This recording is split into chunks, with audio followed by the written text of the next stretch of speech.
Hello friends, welcome to my channel. जैसा कि मैंने अपने पिछले वीडियो में आपको एक्सप्लेन किया व्हाट इज़ द एपीआई। इस वीडियो से आपको बहुत ही क्लियर हो चुका है कि एपीआई क्या होता है और किस तरह से ये एपीआई हमारे इर्द गिर्द काम कर रहा है।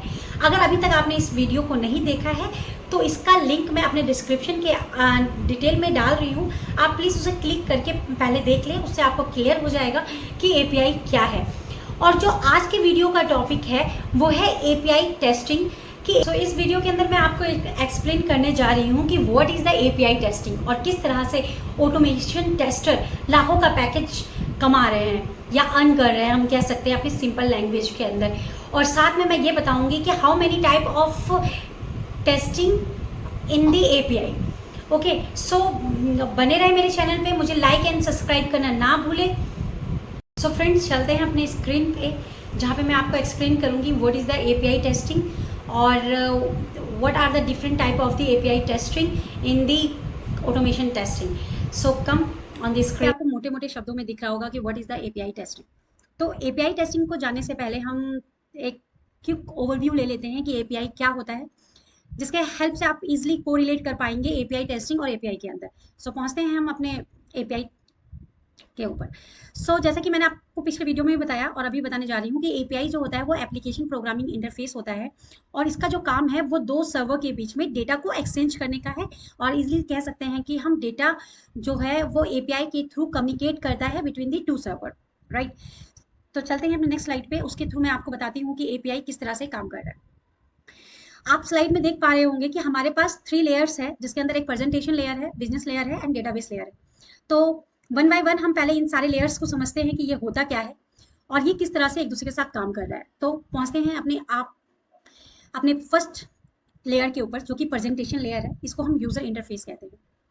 अब हम इसको किस तरह से समझ सकते हैं कि यूजर इंटरफेस क्या होता है, कि जैसे कि हम कभी फेसबुक पे लॉगिन करें, इंस्टाग्राम पे लॉगिन करें या फिर फ्लिपकार्ट या अमेजोन पे लॉगिन करते हैं, कि जो इंटरफेस हम लोगों के सामने शो होता है वो हमारा यूजर इंटरफेस है, राइट।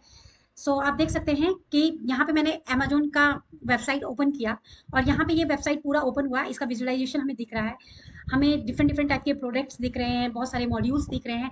तो सिंपल वे में आप कह सकते हो कि ऐसा इंटरफेस जिससे एक यूजर बोले तो कस्टमर इंटरेक्ट करता है विद इंटरेक्ट करता है एप्लीकेशन के साथ। लाइक एप्लीकेशन में इंटरेक्ट करता है, प्रोडक्ट को आप बुक कर सकते हैं। कस्टमर मतलब मी मतलब हम लोग क्या करते हैं कि हाँ, अमेजोन की वेबसाइट पे पहुंचते हैं, किसी प्रोडक्ट को सिलेक्ट करते हैं और उसको सिलेक्ट करने के बाद पेमेंट कर देते हैं और बुक कर देते हैं, राइट। तो ये जो काम कर रहा है वो कस्टमर कर रहा है, तो कस्टमर ही हमारा यूजर है। तो ये जो इंटरफेस जिस पे कस्टमर इंटरेक्ट कर रहा है इसको हम यूजर इंटरफेस कहते हैं, right. Comes on the previous slide और यहाँ पे हम पहुंचते हैं अपने बिजनेस लेयर के पास। बिजनेस लेयर यानी कि एप्लीकेशन प्रोग्रामिंग इंटरफेस, जैसे पहले मैंने आपको बता चुकी हूँ। एप्लीकेशन प्रोग्रामिंग इंटरफेस होता क्या है, ये कम्युनिकेट कर रहा है बिटवीन दी टू सर्वर। यहाँ पे हमारे सर्वर के बीच में एक इंटरफेस, यूजर इंटरफेस है और एक डेटाबेस लेयर है।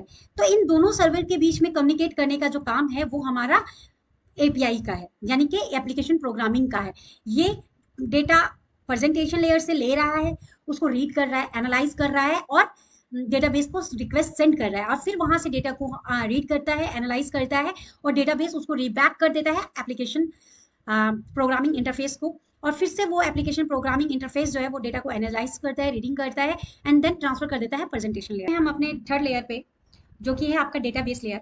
अब क्या होता है कि यूजर इंटरफेस के ऊपर, यानी कि हमारे वेबसाइट के ऊपर जितनी भी चीजें अवेलेबल है, राइट, लाइक प्रोडक्ट हो गया, डिफरेंट टाइप के मॉड्यूल हो गए, कंटेंट हो गए, जो भी चीजें हमारे इंटरफेस पे हमें दिख रही है, हमारे वेबसाइट पे हमें दिख रही है, वो कहीं ना कहीं स्टोर है। तो वो स्टोर होता है हमारे डेटाबेस के अंदर। तो जो भी चीजें हमें दिख रही है इंटरफेस के ऊपर वो हमारा स्टोर है डेटाबेस के अंदर। और इस तरह से विद द प्रेजेंटेशन लेयर और डेटाबेस लेयर के अंदर हमारा एप्लीकेशन प्रोग्रामिंग काम करता है। तो आता है पॉइंट हमारे मन में कि एपीआई टेस्टिंग किस तरह से परफॉर्म कर रहा है इन बिटवीन। देन आप अच्छे से समझ चुके होंगे कि एपीआई क्या होता है, ठीक है। अब हम अपने पॉइंट्स पे आते हैं कि what is the API testing. Simply आप देख रहे हैं इसी 3 लेयर्स के अंदर सबका फंक्शनलिटी अलग अलग है। बिजनेस लेयर की फंक्शनलिटी अलग है और प्रेजेंटेशन लेयर की अलग है, डेटाबेस लेयर की अलग है। यहाँ पे क्या होता है इन एपीआई टेस्टिंग के ऊपर, जब हम डायरेक्टली परफॉर्म करते हैं on the API testing. Simply API testing के अंदर क्या होता है कि API testing software, API testing को हम सॉफ्टवेयर प्रैक्टिस टेस्टिंग भी कहते हैं। इसके अंदर हम एपीआई को डायरेक्टली टेस्ट करते हैं from their functionality, reliability, performance to security.